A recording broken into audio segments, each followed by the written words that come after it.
Друзья, я так рада, что предыдущее видео набрало больше 100 комментариев. Знаю, что тема цветов вам интересна. В принципе, вы подписаны на мой канал, потому что по большей своей части я выкладываю мастер-классы именно по лепке цветов и созданию украшений с ними. Кто не помнит, в предыдущем мастер-классе мы с вами делали цветок пиона крупный, большой, но облегченный цветок пиона. Это были мои эксперименты, и я просила, если вы хотите, чтобы я показала еще больше цветок, еще крупнее, но уже делала его вручную, не используя профессиональные инструменты, то оставляйте комментарии, и по вашим запросам я буду понимать, насколько интересна эта тема вам. Я очень рада, что вы все откликнулись, что повысили немножко активность на моем канале, и прошу впредь вас не скупиться на лайки, не скупиться на комментарии, потому что это небольшая благодарность от вас за все мои старания и за все мои уроки. Ну а мы поехали с вами, и мы сейчас будем с вами формировать крупный пион, который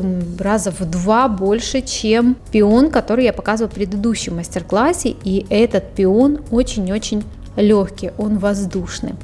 И здесь мы с вами использовали глину транслюцент. Это белая с блесками. Я очень люблю эту глину, 0,10 номер. Безумно классный эффект после запекания.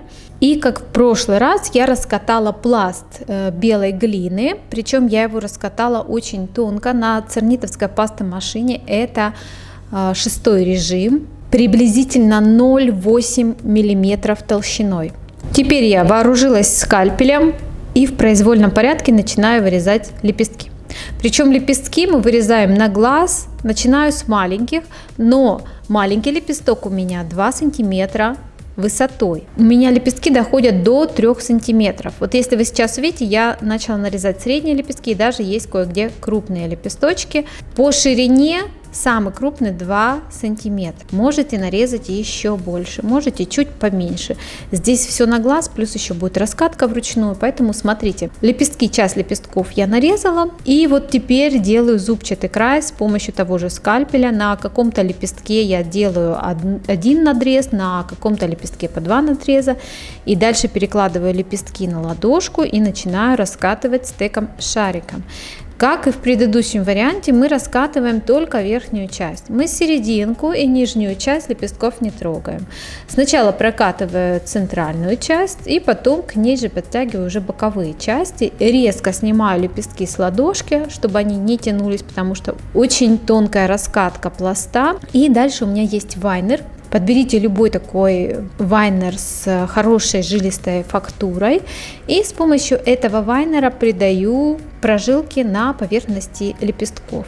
Но опять же нам нужно будет и придавать изгиб. То есть форма лодочки должна быть у каждого лепестка. Форму лодочки мы придаем тем же стеком, только ручка расслабленная, и не заходим на край лепестка. То есть от края отступаем несколько миллиметров и протягиваем пластику вниз, еле-еле слышно.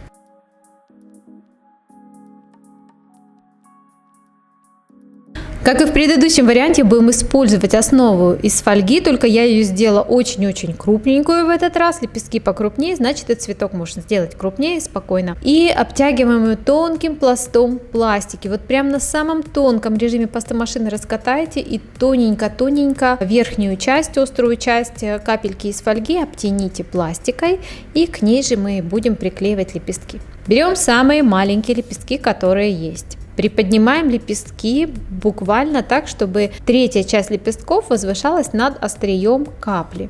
3 первыми лепестками мы закрываем внутреннюю часть, мы закрываем капельку, чтобы ее не было видно. Приклеиваем лепестки по нижнему острому краю к этой капле. И чтобы цветочек наш более интересно смотрелся, после того, как я сформирую какой-то из рядов, я обязательно верхушку лепестков прокрашиваю нежно-розовой пастелькой. Лепестки второго ряда укладываются в шахматном порядке по отношению к лепесткам первого ряда. И следующие лепестки, самые маленькие, сначала я укладываю в шахматном порядке, а потом, когда уже нарастает цветок и в шахматном порядке тяжело укладывать, я стараюсь укладывать лепестки друг за другом в ряду, но с небольшим промежутком.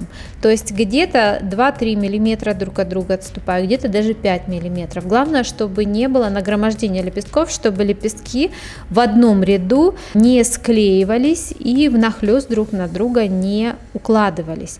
Как только я уложила лепестки в одном ряду, я обязательно пастелькой краешки окончания лепестков прокрашиваю, делаю их бледно-розовыми. Выбирайте очень-очень нежную пастель и аккуратно работайте здесь пастелькой, чтобы не оставить никаких вкраплений, чтобы не было эффекта запачканного цветка. Только по краешку. Сначала укладываю маленькие лепестки, лепестки все укладываю на одной высоте, затем укладываю лепестки среднего размера, потом чуть крупнее и самые-самые крупные оставляю напоследок. То есть от маленьких лепестков к более крупным мы переходим. И не скажу вам, какое количество лепестков я сделала, их очень много, но я вырабатываю все, которые есть, потому что это эксперимент, лепестков много. Я хочу получить полный цветок и в то же время достаточно крупный. Приклеивайте лепестки за нижнюю острую часть лепестка капли. Верхнюю часть не трогайте, чтобы лепестки не слипались друг с другом. И чтобы не тянулись за пальцами. И пальцами вы там не приминайте ничего. Прокрашивайте пастелькой только края. Можно даже, если где-то вы увидели, что лепесток один приклеился к другому, вот на данном этапе кисточкой можно чуть-чуть отвести лепесточек в сторону и раскрыть, чтобы внутренность была пышной. Лепестки очень тонкие. Найдите ту грань и то количество пластики в нижней части лепестка, которое необходимо приклеить капельки, чтобы лепесток не заваливался в обратку. Но по центру лепестки чуть-чуть все равно склеиваются друг с другом. И если вдруг какой-то лепесток заваливается, значит по центру чуть-чуть его приклейте к предыдущему лепестку, к лепестку предыдущего ряда, и тогда более объемно будет, и лепестки будут держаться друг за друга, а не разваливаться в разные стороны. Перехожу уже к лепесткам среднего размера, и, как видите, веду ряд, но лепестки укладываю на расстоянии друг от друга. Вообще всегда смотрю на цветок сверху. Если я вижу, что где-то есть какой-то промежуток, вот прям и просится туда лепесток, то, конечно, туда же я его и креплю. Обязательно тонирую розовой пастелькой края. У каждого лепестка и можно еще боковые стороны лепесточка тоже немножечко протонировать пастелькой розового цвета. Эта пластика Сирен Translucent проявит себя уже после запекания. Сейчас она просто белая, после запекания появится металлический блеск, и края у нас более тонкие, мы их раскатывали максимально тонко на ладошке, края у нас станут практически прозрачные, поэтому в том месте, где есть пастель по краям, вот там останется немножко матового оттенка. Это тоже учитывайте при работе именно с 0,10 номером цернит из серии Translucent.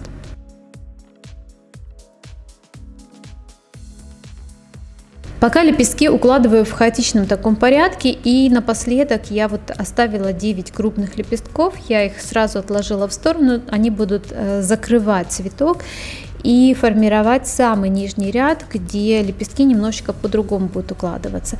Сейчас, пока я вырабатываю все эти лепестки, которые у меня были сформированы маленького и среднего размера. И вот когда уже остается немного лепестков, я все время прокручиваю цветок, смотрю сверху на него и смотрю, куда же добавить эти лепестки, чтобы у нас окружность не потерялась, чтобы цветок был кругленький, потому что последний ряд уже не сможет ничего исправить, он просто как бы очерчивает цветок, и все на этом. Ну вот теперь приступаем к формированию последнего ряда. Последний ряд мы ведем друг за другом. Смотрите, я переворачиваю цветок, смотрю, чтобы лепестки последнего ряда выглядывали из-под крупной объемной сердцевины, чтобы лепестки шли последнего ряда друг за другом на одной высоте, чтобы они создавали ровную окружность. Лепестки последнего ряда идут друг за другом против часовой стрелки и перекрывают предыдущий лепесток приблизительно на 20-30%. Последний лепесток подкладывается под первый, и на данном этапе ряд закрывается и цветок наш сформирован. Единственное, что нам нужно будет краешки сейчас прокрасить, затонировать розовой пастелькой, и потом мы уже будем раскрывать лепестки внутри, так как мы посчитаем нужным, соблюдая при этом окружность нашего цветка. Я пересмотрела цветок, я им довольна, и вот в этот раз я решила, что все-таки остатки пластики я срежу, пускай здесь немножко. Это свежая глина, ее можно использовать в дальнейших работах. В предыдущем варианте я не срезала, и мне пришлось срезать уже лишнюю пластику после запекания. Здесь же я срезала все, что можно было.